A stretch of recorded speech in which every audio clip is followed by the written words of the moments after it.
Almost every one of us faced conflict situations at school, at the institute, on the street.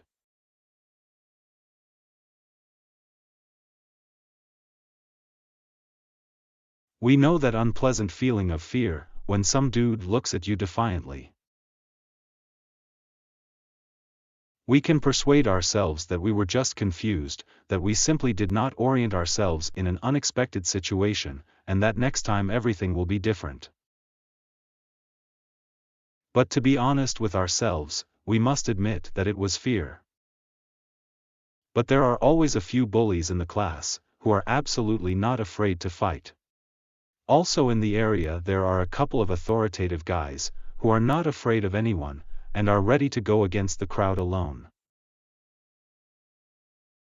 Now I'm not talking about overcoming fear, I'm talking about the fact that there are people who are not only not afraid to fight, but who like it. It is also completely incomprehensible why the same person can be completely not afraid to climb to the top of a mountain, be a fearless extreme sportsman, but feel fear when it comes to a fight. Why is it that in the same situation someone is scared, but someone is not? And why do we experience fear in one situation and not in another? It's all about natural selection, human evolution, and the survival of the species. These are two male gorillas, they compete for territory and for a female. In most cases, everything ends with demonstrations of force. And even if a fight occurs, it is rarely fatal, because one of the two males stops the fight and leaves.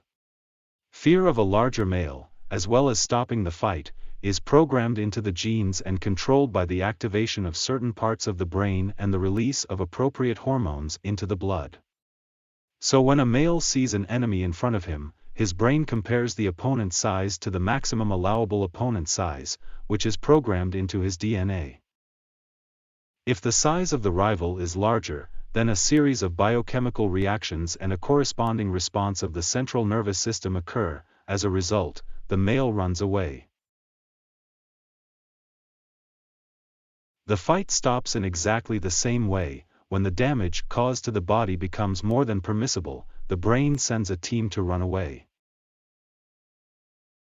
If all the males fought until they died, then despite the fact that there would be a winner, he would still receive serious injuries, from which he could also die in the future. Therefore, the fear of one male in front of another is a protective mechanism that is embedded in the genes to preserve the species as a whole. Thus, evolution does not even give a non-dominant male a chance to win in the struggle for a female and territory, since all his actions are predetermined in his DNA. In the lion pride, there is also only one leader, who gets all the benefits, the rest are needed only to hunt. But what about humans? This is John and Kelly. And this is Rex. From the point of view of evolution, stronger offspring will be born from Rex than from John, and therefore more valuable for humanity as a whole.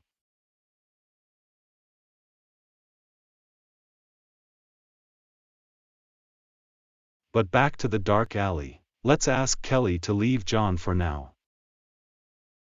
In a conflict situation, John's brain, like the brain of a gorilla, evaluates a potential rival and compares it with the data recorded in the DNA, in order to take appropriate action. John looks at the dimensions of the opponent, who is standing in front of him, and compares with the maximum allowable size of the opponent with whom he can take the fight.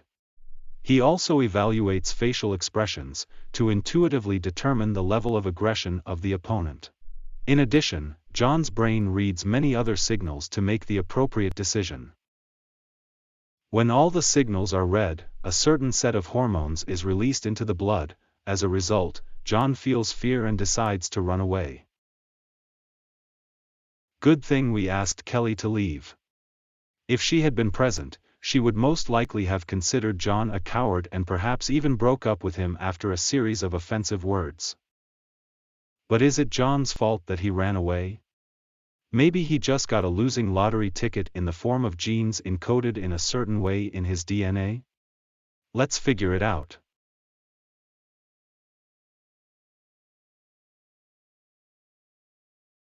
At the moment of the conflict, John had a release of hormones that cause fear.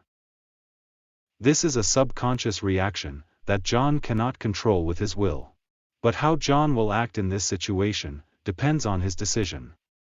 He can either overcome fear and accept the fight, or run away from danger. If John's conflict processing genes are swapped with those of Rex, then Rex will feel fear in this situation, and Kelly will admire his protector. For a clearer understanding, let's go back to our laboratory of future and clone John. We'll call his clone, Peter. Peter and John will differ only in hair color and in the fact that Peter's genes indicate the maximum allowable size of an opponent, larger than the size of Rex. In a conflict situation, Peter, unlike John, does not need to take strong-willed efforts to accept the fight, since he does not feel fear of Rex.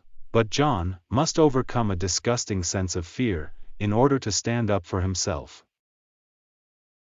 Thus, fear is not something fantastic, but just a series of biochemical reactions predetermined by our DNA.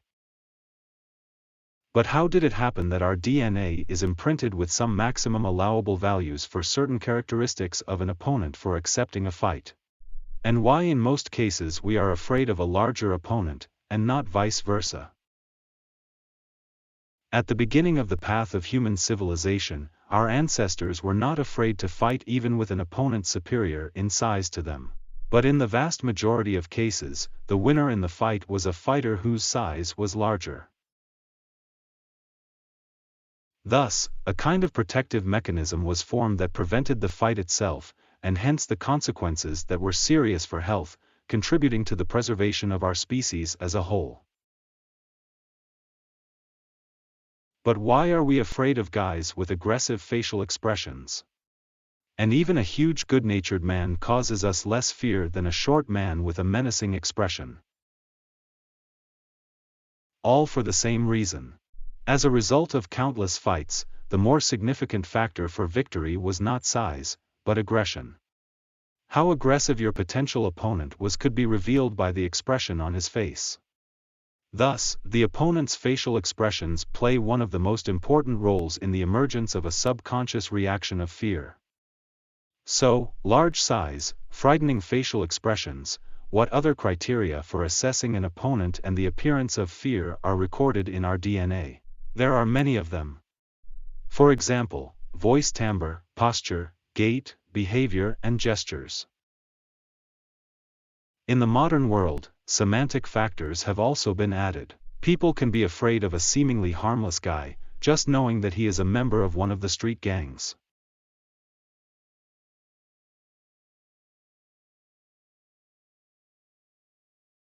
The list of fear markers changes over the course of evolution. But it is important for us not to know all these markers, but simply to understand the principle of the emergence of this disgusting feeling. All these markers, evolution carefully selected by analyzing the features inherent in millions of winners of the most severe fights. Something we got distracted from John and Kelly. Now, looking at this situation, given what we've learned, we might think that fear keeps John out of harm's way, and therefore is useful. However, this is not quite true. Firstly, if John runs away, then most likely Kelly will not give birth to offspring for him. Which once again proves that evolution acts in the interests of the species, and not in the interests of the individual. And secondly, despite his modest appearance, John is physically much stronger than Rex, as he spends a lot of time on sports, while Rex lies on the couch from morning to evening and watches TV. But the fear inside John does not even give him the opportunity to try his hand. Thus, we see that in the modern world, there is nothing useful in fear. The task of fear is to increase the survival of the species, sacrificing the interests of the individual. And evolution in its natural selection does not take into account the effect of acquiring skills and physical fitness at all, taking into account only the genetic inclinations of one of the two rivals. So let's summarize everything we've learned. Fear is a subconscious reaction of the body in response to visual stimulation. The list of what we fear is encoded in our DNA, each has its own list. That unpleasant feeling that we feel and its strength is due only to the combination and quantitative ratio of certain hormones in our blood. The release of hormones is a subconscious reaction, however, our further actions depend on our will. The purpose of this video is to give a clear understanding of the origin of fear, and if you feel fear in a conflict situation in front of a big man, this does not mean that you are a coward, just evolution decided that a big man is more useful for the human species than you. In the future, I plan to make a video about overcoming fear, but this will take a lot of time, because I want it to be not just chatter like the one that family psychologists say. I want to give a clear algorithm for overcoming this terrible feeling. I will be glad to hear your opinion in the comments. Nothing is impossible for our brain, believe me.